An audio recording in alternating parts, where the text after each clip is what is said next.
Olá, sejam bem-vindos a mais um programa Educar para Empreender. Este programa que é gravado aqui, na Associação Comercial de São Paulo, esta entidade que há 128 anos defende o empreendedorismo e a livre iniciativa. E também na Faculdade do Comércio de São Paulo, uma faculdade ligada à Associação Comercial, cujo objetivo é justamente a qualificação do comércio, do varejo e do ambiente empreendedor brasileiro. Nosso convidado de hoje é um dos maiores educadores do Brasil, professor Celso Nisquier, que além de reitor da Unicarioca, é presidente da Associação Brasileira das Mantenedoras de Ensino Superior, a ABMS. E vem, na verdade, desenvolvendo um trabalho muito importante de fomento do empreendedorismo nas universidades. Professor Nisquier, muito obrigado pela tua presença no nosso programa Educar para Empreender. Eu sei que a sua agenda é exígua e, na verdade, a gente encontrar um tempo para falar sobre empreendedorismo, que é o grande tema desse nosso programa, é algo muito importante. Eu sei que você desenvolve um trabalho grande nesse sentido. Seja bem-vindo e já vamos começar falando sobre a ABMS. O que é a nossa querida ABMS? Muito bom. Obrigado, Wilson. Prazer estar aqui com você, os que estão nos assistindo. O tema do empreendedorismo, sem dúvida, é algo que nos interessa. Nós que somos empreendedores educacionais. Sim. A ABMS foi criada há mais de 40 anos por empreendedores educacionais, pessoas que decidiram em determinado momento da vida desenvolver projetos ligados à educação superior, criar universidades, criar faculdades, criar iniciativas que promovessem a inclusão de jovens no ensino superior. E esse é um setor que cresceu muito nas últimas décadas, né? Hoje, a educação superior privada responde por cerca de 80% das instituições existentes. São quase 7 milhões de estudantes que estudam em faculdades, centros universitários ou universidades privadas no Brasil inteiro. E a ABMS, ela naturalmente representa esse setor na defesa, como você colocou bem, da livre iniciativa, da regulação adequada, né, para o setor. Agora, mais recentemente, estamos defendendo também uma reforma tributária mais justa para as instituições de educação superior, até por conta da importância social que a educação tem para o futuro do Brasil. Então, eu tenho muito orgulho de estar presidente da ABMS, sucedendo Janguier Diniz, Gabriel Mário Rodrigues, Edson Franco e Cândido Mendes, que foi o fundador, o primeiro presidente dessa nossa associação. E agora também feliz de ter a Faculdade do Comércio de São Paulo como uma das associadas, não qualquer associada, né? O Wilson já entrou com lugar na janela, né? Já sentando na janela, já como um dos coordenadores de grupo de trabalho da Meta Rede X, que é essa iniciativa que a ABMS lidera no Brasil, de juntar escolas de empreendedorismo para desenvolver esse espírito empreendedor. E precisa, amigo, precisa muito, e eu queria já te trazer um número aqui que eu acho que talvez seja surpreendente. A ABMS fez uma pesquisa recente, junto com a empresa Educa Insights, sobre o jovem e o empreendedorismo, o que o jovem espera da universidade. E os números são impactantes. 73% dos jovens pesquisados têm espírito empreendedor, tem um ou mais atributo empreendedor. Porém, somente 28% das instituições estão adequadas para acolher esse espírito empreendedor. É um número muito pequeno. Muito pequeno. E eu tenho certeza que a Faculdade do Comércio já foi criada com esse espírito, mas a realidade hoje é diferente para muitas instituições. Nós temos que aproximar mais esse jovem empreendedor da instituição que possa acolher esse espírito empreendedor, sob pena dele deixar a universidade para criar sua empresa, para criar seu negócio, e ainda sair falando mal, claro, né? Dizendo com orgulho que não precisou de um diploma para criar uma empresa. Eu não defendo isso, não. Eu acho que a etapa de conclusão do ensino superior é fundamental para dar maturidade, para dar outras competências para o jovem, mas o fato é que se nós não falarmos a linguagem do jovem, a linguagem do empreendedorismo, vamos ficar para trás. Claro.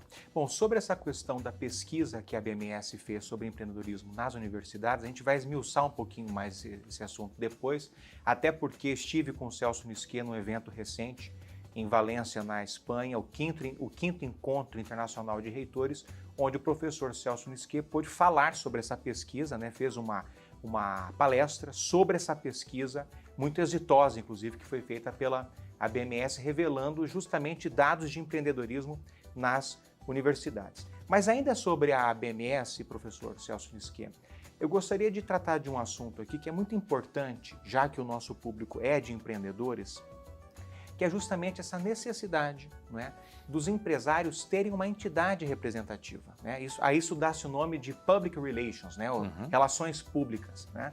A BMS ela tem, por exemplo, assento em conselhos do governo federal, governos estaduais. Isso, para o empresariado, é muito importante. Eu queria que você revelasse esse aspecto importante de relacionamento. Muito importante, e você, como eu, né, nós somos adeptos do associativismo.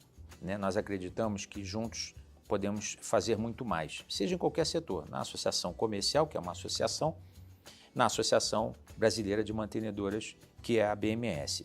Por que é muito importante isso? Porque, a despeito do nosso crescimento, o setor de educação, a livre iniciativa em educação cresceu muito, mas a despeito disso, as políticas públicas ainda são elaboradas, muitas vezes, com um modelo baseado na universidade pública, que é fantástica. Eu sou, inclusive, fruto, fiz meu doutorado, completei meu doutorado na COP, na UFRJ, e eu valorizo, entendo e apoio a universidade pública, principalmente na formação de cientistas, como foi o meu caso.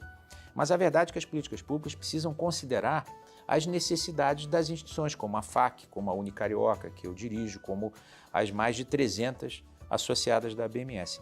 Por isso que estar numa associação como a nossa, discutindo de forma colegiada as bandeiras comuns do setor, é fundamental para que a nossa voz seja elevada e que a gente possa alcançar esse nível de diálogo. Claro. Por exemplo, como hoje estamos representados através da vice-presidente Débora Guerra no Conselho de Desenvolvimento Econômico Sustentável, Social e Sustentável do Governo Federal, um órgão de assessoramento da Presidência da República, onde se discutem as grandes políticas para o país, incluindo aí a educação. Fundamental a presença da BMS e do Fórum das Entidades, porque é importante destacar que a BMS faz parte de um fórum de 11 entidades representativas do ensino superior particular, que inclusive realizará em breve o Congresso Brasileiro de Educação Superior Particular. Então, quanto mais força de representação nós tivermos, maiores as chances da nossa voz ser considerada e que nós possamos ocupar esses espaços.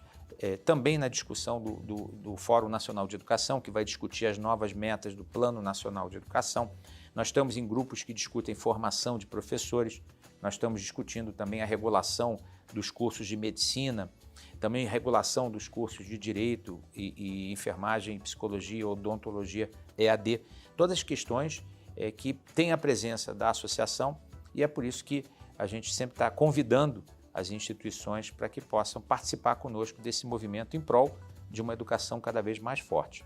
Perfeito. Então vocês podem notar a importância disso que nós nomeamos aqui como associativismo, né, representatividade ou cooperativismo, né, professor Celso? Então, você que é empreendedor, né, e você tem as suas angústias, as suas ansiedades, é importante que você se vincule a entidades representativas, porque aí você, né, junto de outras muitas empresas, e unidas elas têm uma voz que se faz ouvir com muito mais presença, você vai muito possivelmente ter as suas ansiedades, as suas angústias resolvidas, né, ou resolvidas em parte.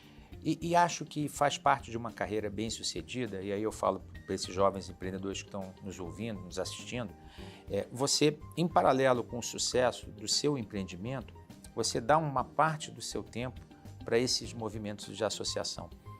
Você vai fazer relacionamentos, vai defender bandeiras em comum, vai descobrir novas oportunidades de negócio. Eu sempre na minha vida me dediquei a atividades complementares mais relacionadas à minha tarefa como reitor da Unicarioca. Eu já fui do Conselho Estadual de Educação do Rio, já fui da Associação Comercial do Rio de Janeiro, da Associação Brasileira de Recursos Humanos, todas áreas que eu acho que têm interface com a área de educação. Agora da BMS, eu acho que isso é importante, o jovem não ficar isolado naquele seu negócio, quer dizer, fazer parte de grupos, de discussões. Perfeito.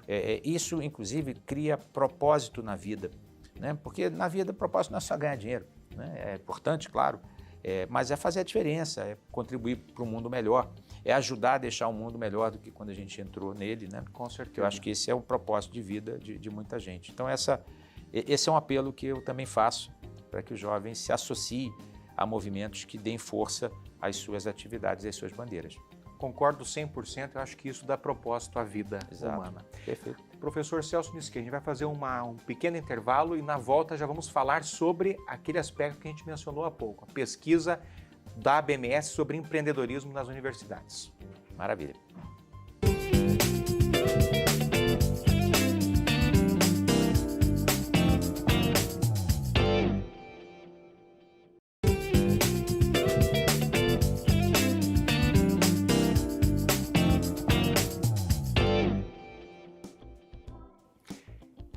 Olá, de volta agora com o Educar para Empreender, já no seu segundo bloco, hoje entrevistando um dos maiores educadores do Brasil, reitor da Unicarioca e presidente da Associação Brasileira das Mantenedoras de Ensino Superior, professor Celso Nisquet.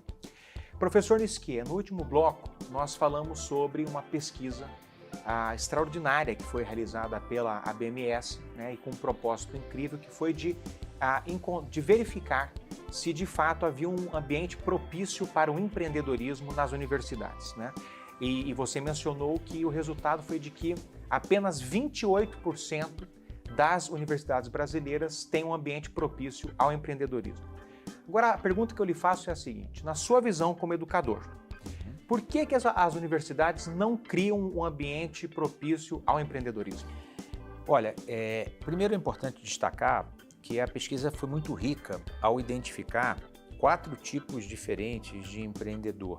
Porque nós pensamos que o empreendedor é aquele que vai abrir uma empresa, mas esse é um tipo, talvez o mais tradicional. Existe um empreendedor criativo, que ele quer ser criativo no seu objeto de trabalho, né? Criando projetos, criando estudos.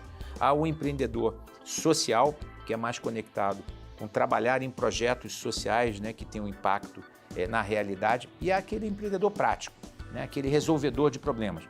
Então, quando a gente pensa que o empreendedorismo não é só abrir uma pessoa jurídica, a gente entende por que as universidades ficam para trás.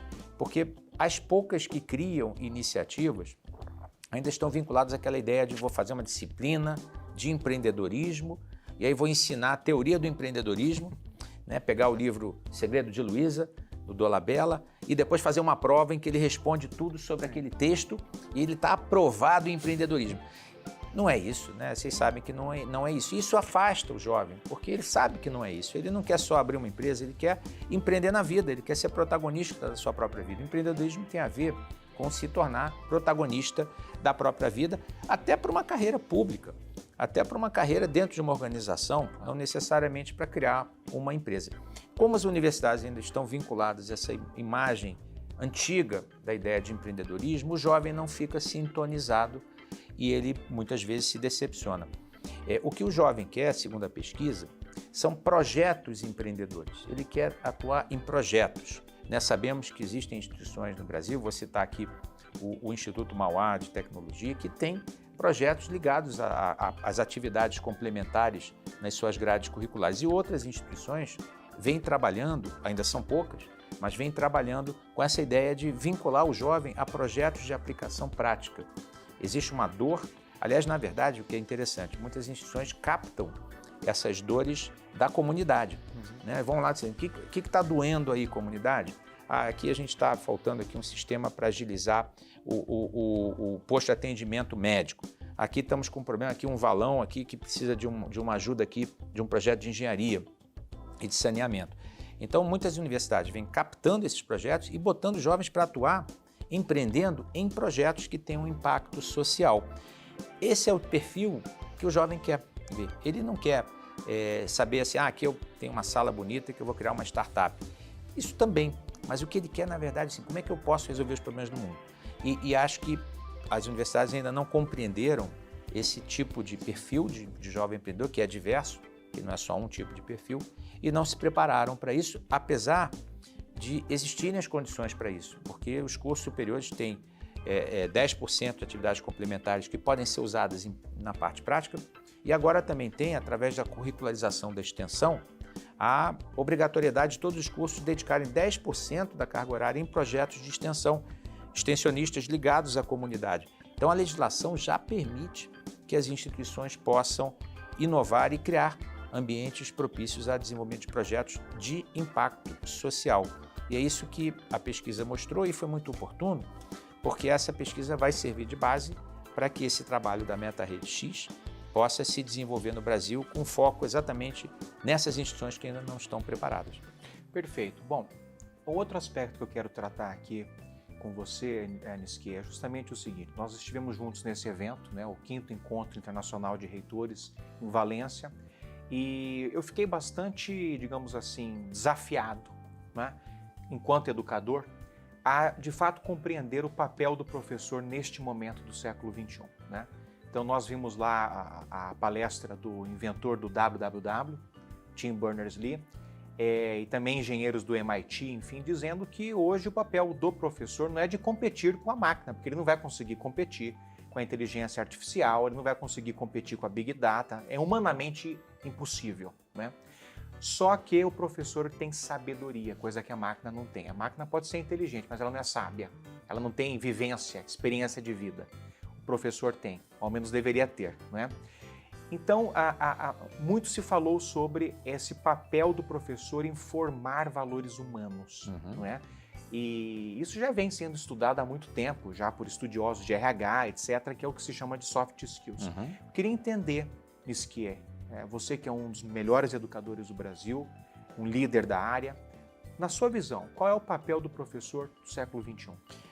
Essa pergunta é excelente e ela é dinâmica, né? Ela, na verdade, esse papel está sendo definido nesse exato momento e eu dou um exemplo, né, que vindo para cá eu fiz ao ChatGPT a pergunta sobre como o reitor deveria se dirigir a estudantes em dúvida sobre a escolha da carreira e qual instituição eles deveriam se vincular.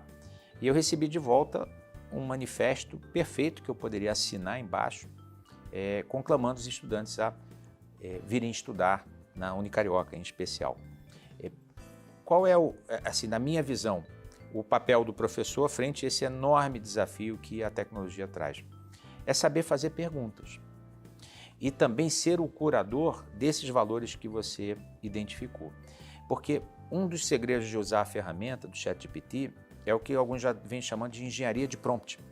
É saber perguntar. Porque o chat responde qualquer coisa, mas a pergunta faz a diferença. A pergunta indica o melhor caminho para a resposta. E saber criticar a resposta, que é o pensamento crítico, que é checar valor, checar informações. Então o professor é aquele que vai saber fazer as perguntas, vai checar de forma crítica o resultado das perguntas e estimular o aluno a fazer, vamos dizer assim, a usar a ferramenta para a aprendizagem, não como substituição dos seus próprios conhecimentos. Esse professor ainda não está formado.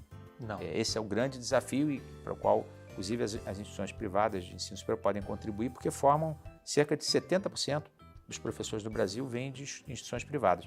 Nós temos que trabalhar já nas licenciaturas esse tipo de professor para que ele tenha um senso crítico e que possa entender que a ferramenta não é algo para ser combatido a priori. Obviamente há limitações, todo tipo de nova tecnologia tem que ser devidamente regulada, com certeza, porque ela pode ter efeitos com certeza positivos, mas também com certeza muitos efeitos negativos.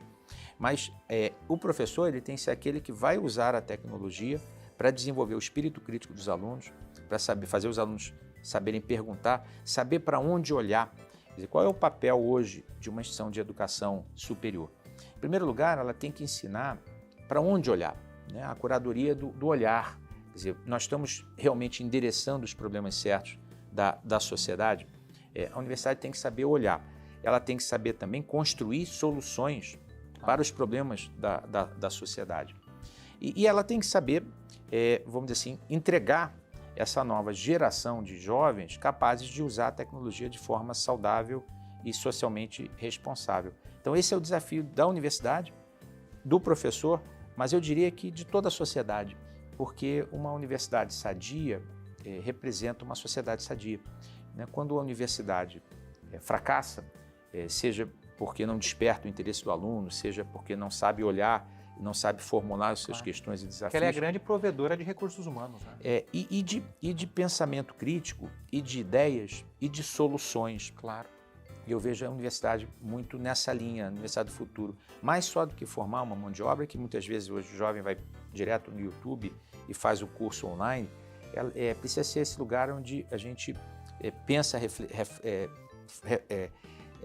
usa a reflexão com relação aos problemas da sociedade e estimula a busca de soluções. Eu creio que isso tem a ver com a integração da universidade com as empresas, que é um outro ponto apontado na pesquisa dos jovens. Eles entram lá, tem um escritório de empreendedorismo, mas não tem empresas lá conectadas, né? Então os problemas às vezes são fictícios. Eu brinco, quando eu comecei a Faculdade Carioca de Informática, com curso de tecnólogo em processamento de dados, que nem existe mais, seria hoje o ADS, Análise e Desenvolvimento de Sistemas, todos os trabalhos de final de curso queriam informatizar a biblioteca, porque era a única coisa que eles sabiam. Um problema ali, assim, tem uma biblioteca, como é que eu informatizo? Então, gerações de alunos informatizando a biblioteca. A gente tem que apontar esses problemas para a sociedade. E esse, então, é o papel que eu imagino pós-IA, é uma universidade que seja, digamos assim, a curadora, né, a chancela do que é conhecimento e o que não é conhecimento, que é fake news. Eu acho que esse é o papel da universidade. Então, professor Nisquia, a priori, na sua avaliação, essas ferramentas, e aí a mais falada, a mais festejada é o ChatGPT, na sua avaliação, ela não, vou usar até uma expressão aqui bastante coloquial, tá? Ela não emburrecerá o ser humano. Se a gente adotar uma dinâmica de saber dar a sentença correta, a pergunta correta, ela vai engrandecer o ser humano? Eu acho que sim. Veja o exemplo da calculadora, que não acabou com o ensino da aritmética, muito menos com a matemática. Perfeito. Ela se incorpora como uma ferramenta. Hoje é uma comparação que a gente tem que tomar certos cuidados, porque hoje a inteligência artificial ela entrou no aspecto crítico, não só no aspecto repetitivo, no aspecto, digo, criativo. Quer dizer, hoje a inteligência cria coisas a partir das perguntas que você faz. Então, isso é um desafio novo. Como ser criativo usando essa ferramenta e não deixando que ela substitua a criatividade humana. Mas você foi no ponto, e a gente sempre volta para esse ponto. Tudo é uma questão de valores. Os valores humanos, eles são universais, eles ainda não são reproduzidos pela inteligência, e eu penso que o humano será sempre aquele que vai dizer, chega, até aqui eu vou. Aqui já é o limite do ético, o limite do sustentável, é o limite do bom senso, que eu penso que isso ainda é uma exclusividade humana. Perfeito. Bom, infelizmente, Nisquia, o nosso programa tem apenas 25 minutos, né? E passou muito rápido, porque a conversa foi de fato brilhante, luminosa, e eu quero agradecer mais uma vez o seu tempo, né? Eu tenho certeza que para o nosso público, que é ansioso por informação, por conhecimento, afinal de contas, o empreendedor brasileiro, antes de qualquer coisa, ele é um herói, né? E sobretudo os pequenos empreendedores, que eles têm de fazer tudo numa empresa, ele tem às vezes é só ele que empreende, e de fato é um Brasil que a gente tem muito orgulho. Eu quero te agradecer pelo teu conhecimento, pelo teu trabalho, te parabenizar pela sua liderança à frente da ABMS. Eu posso dizer a todos, é um testemunho pessoal, que a ABMS faz um trabalho de altíssimo nível. E fica aqui o exemplo, Nisquia. O exemplo é justamente que é muito construtivo, edificante.